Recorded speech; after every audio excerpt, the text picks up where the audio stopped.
Hello all welcome back to my stories. Radha office time అవుతోంది. త్వరగా రా. నవీన్ పిలుపుకి ఇదిగో వస్తున్నా అని జవాబు చెప్తూనే గబగబా ఇంటికి తాళం వేసి మెట్లు దిగింది రాధ. వెంటనే స్కూటర్ తీసి పోనిచ్చాడు నవీన్. నవీన్ రాధని ఆఫీస్లో దిగబెట్టి తను ఆఫీస్కి వెళ్తాడు. ఇద్దరివి ఒకటే టైమింగ్ కావడం కూడా బాగా కలిసి వచ్చింది. వెళ్ళేటప్పుడు కూడా తనే పికప్ చేసుకుని వెళ్తాడు. రోజులేవో సాఫీగా వెళ్తున్నాయి అనేసరికి నవీన్ చెన్నైకి వెళ్లి అక్కడ ఆఫీస్‌లో ఒక నెల పని చేయాలని ఆర్డర్స్ వచ్చాయి. రాధకు దిగులేసింది. ఈ నెల అంతా ఒక్కరితే ఉండాలని. దానికి సమాధానంగా తన తల్లిదండ్రులను పిలిపించాడు నవీన్. ఇంట్లో వాళ్ళు తోడుంటారు. ఆఫీస్‌కి ఎలాగా అని ఆలోచనలో పడింది రాధ. ఏం ఆలోచించినా అప్పుడే ఏదో ఒక దారి చూసుకోవచ్చని నవీన్‌ని ఇంక ఇబ్బంది పెట్టలేక తాను ఆఫీస్‌కి వెళ్ళగలనని ధైర్యం చెప్పి పంపించేసింది. కానీ నిజానికి తాను రోజు ఆటో గాని, క్యాబ్ గాని ఎక్కి వెళ్ళాలి. అవి ఎక్కాలంటేనే రాధకి భయం. మర్నాడు రాధ ఆటో బుక్ చేసుకొని ఆఫీస్‌కి వెళ్ళింది. వెళ్లి రావడానికి అంత డబ్బులు పెట్టాలంటే బాధనిపించింది. కానీ ఏం చేయాలి తప్పదు అనుకుంటూ ఆఫీస్‌లో అడుగుపెట్టింది. తిరిగి వెళ్ళేటప్పుడు టైం అవుతుండడంతో మళ్ళీ ఏదో ఒకటి బుక్ చేయాలని రాధ ఫోన్ చేతిలోకి తీసుకుంది. ఇంతలో కొలీగ్ సురేష్ వచ్చి, "ఏం మేడం ఇంకా బయలుదేరలేదా? సార్ గురించి వెయిటింగా?" అన్నాడు. "లేదు సురేష్, ఆయన చెన్నై వెళ్లారు. ఆటో కోసం ట్రై చేస్తున్నా" అంది రాధ. "మేం ఉన్నాంగా, మాతో రావచ్చుగా, అయినా మీలాంటి గొప్పవాళ్ళు మా బండి ఎక్కుతారా?" నిష్ఠూరంగా అన్నాడు సురేష్. "అలా ఎందుకు అనుకుంటారు సురేష్?" నొచ్చుకుంది రాధ. "అప్పుడేదో తెలియక మీ వెంట పడినందుకు ఇంకా మీరు నన్ను క్షమించినట్లు లేదు" అన్నాడు సురేష్. "అయ్యో! అదేం లేదు. నేనప్పుడే ఆ విషయం మర్చిపోయాను" అంది రాధ చిన్నగా నవ్వి. "అదే నిజమైతే మీరు నాతో రావచ్చుగా.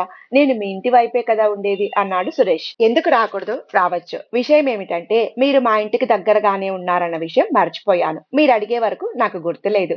మీకేం ఇబ్బంది కాదంటే రాను పోను మీతోనే వస్తాను. సరేనా?" అంది రాధ నవ్వుతూ. "అంతకన్నా భాగ్యమా? అది మా అదృష్టం. దేవిగారు అంగీకరిస్తే 2 పూటలా మా అదృష్టం ఉన్నంత కాలం సేవ చేసుకుంటాం" అన్నాడు సురేష్ నాటకీయంగా.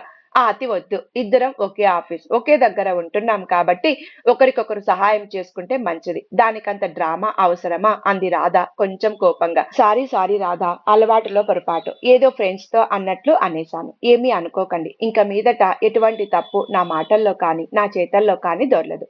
మళ్ళీ మళ్ళీ సారీ చెప్తున్నాను అన్నాడు సురేష్. ఇంక వదిలేయండి. సరే, మీ పని అవ్వగానే చెప్పండి. బయలుదేరుదాం. నా పని అయిపోయింది అంది రాధ.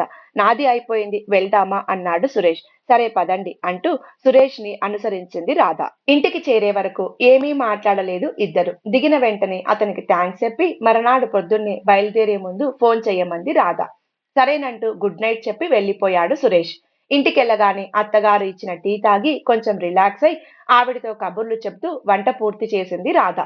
భోజనాలయ్యాక వంటగది సర్ది బెడ్‌రూమ్‌లోకి వెళ్లి ఫోన్ చేతిలోకి తీసుకుందో లేదో నవీన్ కాల్ వచ్చింది. వెంటనే కాల్ తీసి ఆ రోజు జరిగిన విషయాలన్నీ ఏకరువు పెట్టింది రాధ. సురేష్ విషయం కూడా పొల్లు పోకుండా చెప్పింది. అంతా విన్న నవీన్, "సురేష్ విషయంలో జాగ్రత్త రాధా.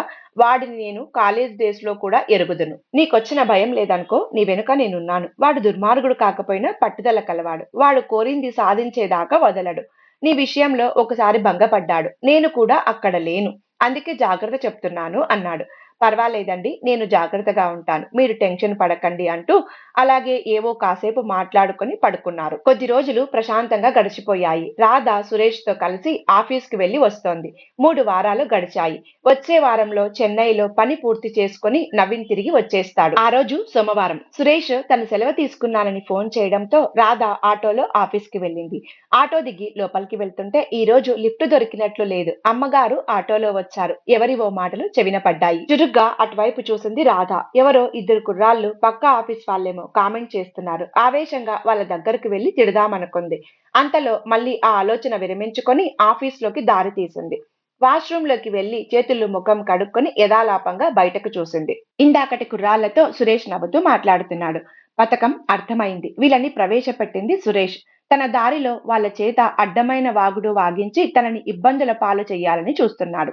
తన భర్త ఊరిలో లేకపోవడం, తను అతని సహాయాన్ని కొలీగ్ అనే ఉద్దేశంతో అంగీకరించడం అతనికి అవకాశం ఇచ్చినట్టయింది. దీనికి విరుగుడు ఏదైనా చెయ్యాలని ఒక నిశ్చయానికి వచ్చింది. వెళ్లి తన జాగాలో కూర్చుంది. ఇంతలో పక్క సీటు కావేరి వచ్చి, "చూసావా, మంచివాడన్నావ్. ఇలాగే ఏదో ఒక పని చేస్తాడని అనుకుంటూనే ఉన్నా. చూడు ఎలా చేశాడో. ఆ పక్కనే ఎవరో ఇద్దరు కుర్రాళ్ళు నీ గురించి కామెంట్ చేస్తున్నారు. ఇదంతా వాడి ప్లాన్ అంది రాధతో కోపంగా. ఎవరో ఏదో అనుకుంటే ఈ రాధ భయపడదు. నువ్వు కూడా ఏ టెన్షను పడకు అంది రాధ ప్రశాంతంగా. అసలు భయమేం లేదే నీకు అంది కావేరి ఆశ్చర్యంగా. భయపడితే ఇంకా భయపడతారు. చూస్తూ ఉండు నేనేం చేస్తాను అంటూ తన సీట్లోకి వెళ్లి కూర్చుంది రాధ. కాసేపు తర్వాత సురేష్ ఆఫీసుకు వచ్చాడు. రాగానే రాధ దగ్గరికి వెళ్లి సారీ రాధగారు పని మీద బయటికి వెళ్ళాను. అందుకే సెలవు కూడా పెట్టాను.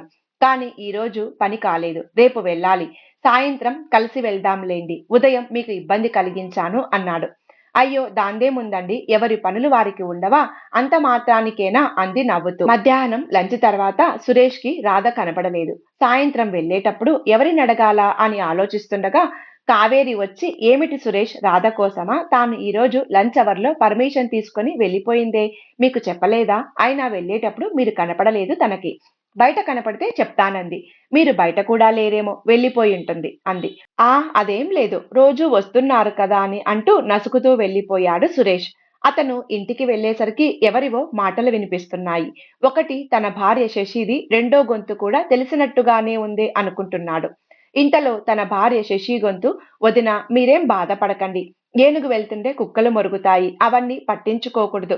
అయినా ఈ కాలం ఎలా ఉంది? అన్నా చెల్లి వెళ్తుంటేనే పేర్లు పెడతారు. మీరిద్దరూ ఒకే ఆఫీస్ కదా! మరి మీరేం అనుకోకండి. ఇక్కడ నేను, అక్కడ అన్నయ్య గారు మీ ఇద్దరిని మనస్ఫూర్తిగా నమ్ముతాం.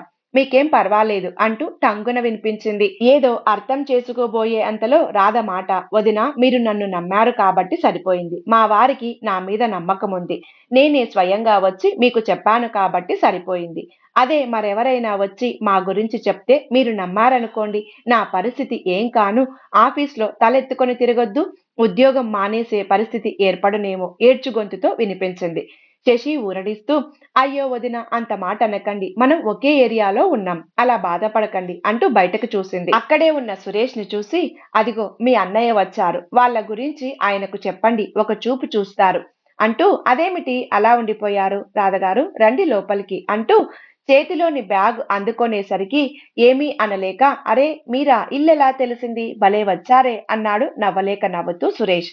ఏదో పని ఉందని లీవ్ తీసుకున్నారట ఇక్కడ తేలారేంటి మళ్ళీ తనే ఆరాగా అడిగాడు. మా ఫ్రెండ్ అర్జెంటుగా రమ్మంటే వెళ్ళాను నేను. తను కలిసి పని మీద బయటికి వెళ్ళాల్సి ఉంది. కానీ నేను వెళ్ళేసరికి ఇంటికి చుట్టాలు రావడంతో మా ప్రోగ్రాం వాయిదా పడింది. మా ఇంటికి వెళ్ళేసరికి అత్తగారు, మామగారు బయటికి వెళ్ళినట్టున్నారు. తాళం ఉంది. సరే ఏం చెయ్యాలో తోచక మీ ఇంటికి వచ్చాను. సారీ అండి. మీకు ముందుగా చెప్పకుండా వచ్చాను అంది రాధ. అయ్యో! దానికేముంది అని నసిగాడు సురేష్.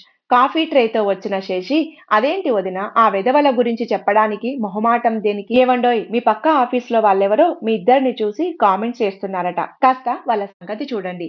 అన్నయ్య ఊరిలో లేరనే కదా పాపం మీతో ఆఫీస్‌కి వెళ్ళేది. ఆవిడ ఆ విషయం నాకు చెప్పడానికి చాలా బాధపడ్డారు. ఇంక ముందు ఇలాంటి మాట రాకుండా మా ఆడపడుచుని చూసుకోవాల్సిన బాధ్యత మీదే. ఇప్పుడే చెప్తున్నా అని ఆర్డర్ వేసింది. సురేష్‌కి పచ్చి వెలక్కాయ గొంతులో పడినట్లయింది. కక్కలేక మింగలేక అయ్యో శశి నువ్వంతగా చెప్పాలా? మా చెల్లి బాధ్యత నాది కాదు అన్నాడు. వెళ్ళొస్తానని చెప్పి రాధ ఇంటికెళ్ళి బాగా నవ్వుకుంది. రాత్రి ఫోన్‌లో ఈ విషయాలన్నీ భర్త నవీన్‌కి చెప్పి మళ్ళీ నవ్వుకుంది. మర్నాటి నుండి సురేష్ ఆమెని చెల్లెమ్మ అని పిలవడం గమనించి మనసారా నవ్వుకుంది. మరనాడు ఆఫీస్‌లో కూడా చాలా మర్యాదగా చెల్లెమ్మ అంటున్న సురేష్‌ని చూసి కావేరి ఏం చేశావే తల్లి ఏమిటింత మార్పు అంది ఆశ్చర్యంగా.